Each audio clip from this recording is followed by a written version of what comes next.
Hi this is Ashish, you are watching legal Einstein and आज के इस पर्टिकुलर वीडियो में समझेंगे कि सुप्रीम कोर्ट ने बेल को लेकर क्या ऐसी गाइडलाइंस, ऐसे क्या डायरेक्शन इशू किए हैं जो बहुत ही ज़्यादा इंपॉर्टेंट हो जाते हैं तब जब अगर कोई व्यक्ति बेल मिलने के बावजूद अपने आप को जेल से रिहा नहीं करवा पाता है और रिहा नहीं करवा पा रहा है, तो इस पर्टिकुलर सिचुएशन में क्या उस व्यक्ति का जो फंडामेंटल राइट है, right to be free, right of freedom, वो वॉलेट नहीं हो रहा। तो इस पर्टिकुलर सिचुएशन को ध्यान में रखते हुए सुप्रीम कोर्ट ने 7 ऐसे डायरेक्शंस इशू करे हैं, 7 ऐसे डायरेक्शंस जो है इशू करे हैं जिसको ध्यान में रखना है और जिसके हिसाब से काम करना है ताकि उस व्यक्ति का जो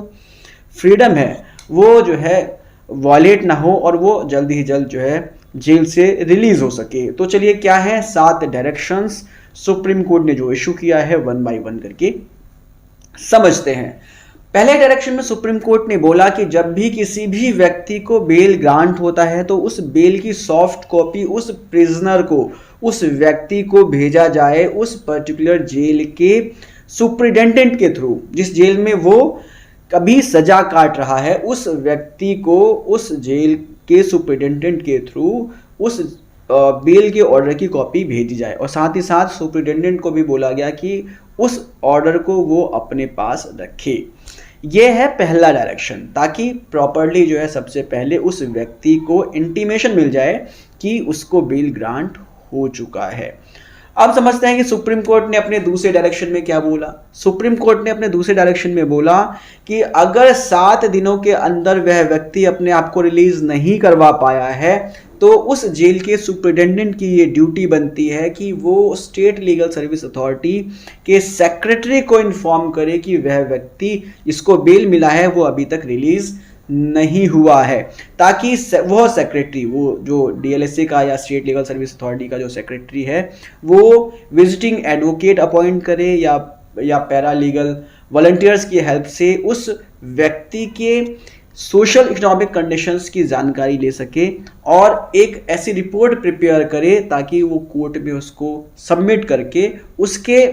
जो कंडीशंस है बेल की उसको जो है उसमें थोड़ा बहुत रिलैक्सेशन करवा सके। यह है दूसरा डायरेक्शन जो सुप्रीम कोर्ट ने इशू किया है। इसके साथ ही जो तीसरा डायरेक्शन जो है सुप्रीम कोर्ट ने इशू किया वो काबिले तारीफ है। सुप्रीम कोर्ट ने अपने तीसरे डायरेक्शन में बोला कि एक ऐसा मैकेनिज्म क्रिएट किया जाए जिससे ये कंफर्म हो सके कि 7 दिनों के अंदर अगर जो है वह व्यक्ति रिलीज नहीं हो पाता है तो ऑटोमेटिकली जो है एक ईमेल जो है स्टेट लीगल सर्विस अथॉरिटी के सेक्रेटरी के पास पहुंच जाए और उसको इंटीमेशन मिल जाए कि वह व्यक्ति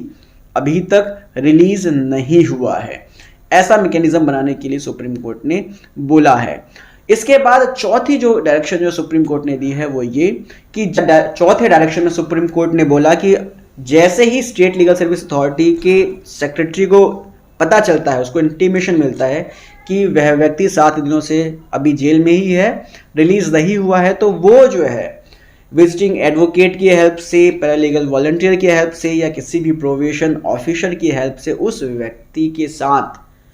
पहले कन्वर्सेशन करके ये पता लगाए कि उसकी सोशल इकोनॉमिक कंडीशन कैसी है, वह व्यक्ति आखिर अपने आप को रिलीज क्यों नहीं करवा पा रहा है, क्या ऐसी सिचुएशन है कि वो बेल की कंडीशंस को फुलफिल नहीं कर पा रहा है। अगर ऐसा है तो वो एक ऐसी रिपोर्ट प्रिपेयर करके कोर्ट में सबमिट करेगा और वो उस रिपोर्ट को कोर्ट में सबमिट करके रिक्वेस्ट करेगा कि उसकी जो बेल की कंडीशंस हैं उसमें कुछ रिलैक्सेशन दी जाए और कोर्ट इस चीज को कंसीडर करेगी। अब समझते हैं कि 5वीं क्या डायरेक्शन जो है सुप्रीम कोर्ट ने दी है। सुप्रीम कोर्ट ने अपने 5वें डायरेक्शन में बोला कि अगर वह कैदी ये बोलता है कि अगर उसको रिलीज कर दिया जाता है तो रिलीज होने के बाद वो अपनी बेल की कंडीशंस फुलफिल कर देगा, तो इस पर्टिकुलर सिचुएशन में एक शॉर्ट टर्म के लिए उसको बेल ग्रांट की जाएगी और उसको रिलीज किया जाएगा ताकि वो बाहर आकर अपनी बेल की कंडीशंस को फुलफिल कर सके। इस पर्टिकुलर जो है डायरेक्शन की जो है काफ़ी काबिले तारीफ है ये, क्योंकि सुप्रीम कोर्ट ने जो ये चीज़ समझने की कोशिश की है ये बहुत ही अच्छा है कि उस व्यक्ति को चांस दिया जाए कि वो बाहर आकर अपने बेल की कंडीशंस को फुलफिल करे। इसके बाद समझते हैं कि सुप्रीम कोर्ट ने अपने छठे डायरेक्शन में क्या बोला। सुप्रीम कोर्ट ने छठे डायरेक्शन में बोला कि अगर बेल ग्रांट होने के बाद भी 1 महीने तक वह एक्यूज्ड अपने आप को रिलीज नहीं करवा पाया है, तो इस पर्टिकुलर सिचुएशन में वह कोर्ट जिसने बेल को ग्रांट किया है वो सुओ मोटो दोबारा से अपने बेल की कंडीशंस को कंसीडर करेगा। वो समझने की कोशिश करेगा कि आखिर किन किन कंडीशंस को एक्यूज्ड फुलफिल नहीं कर पा रहा है और उसमें कुछ ना कुछ वो रिलैक्सेशन देगा ताकि एक्यूज्ड जो है दोबारा से बेल की कंडीशंस को फुलफिल कर सके और अपने आप को रिलीज करवा सके। इसके बाद जो सातवां और बहुत ही इम्पॉर्टेंट जो डायरेक्शन सुप्रीम कोर्ट ने दिया वो ये कि नॉर्मली ये लोकल प्रैक्टिस में देखा जाता है कि कोर्ट हमेशा लोकल श्योरिटीज को, लोकल जो है जमानती को प्रीफर करती है बेल ग्रांट करने के लिए। तो सुप्रीम कोर्ट ने बोला कि ऐसा प्रैक्टिस में नहीं होना चाहिए। अगर लोकल श्योरिटीज, लोकल जमानती अगर अवेलेबल नहीं है तो बाहर के श्योरिटीज को भी एक्सेप्ट करना चाहिए कोर्ट को, ताकि उस व्यक्ति को रिलीज जल्दी से जल्दी किया जा सके और उसके फंडामेंटल राइट का वायलेशन ना हो। तो ये थे 7 गाइडलाइंस, 7 डायरेक्शंस जो सुप्रीम कोर्ट ने इशू किया। आई होप आपको सभी डायरेक्शंस समझ में आए होंगे। मिलते हैं नेक्स्ट वीडियो में। Take care, bye bye.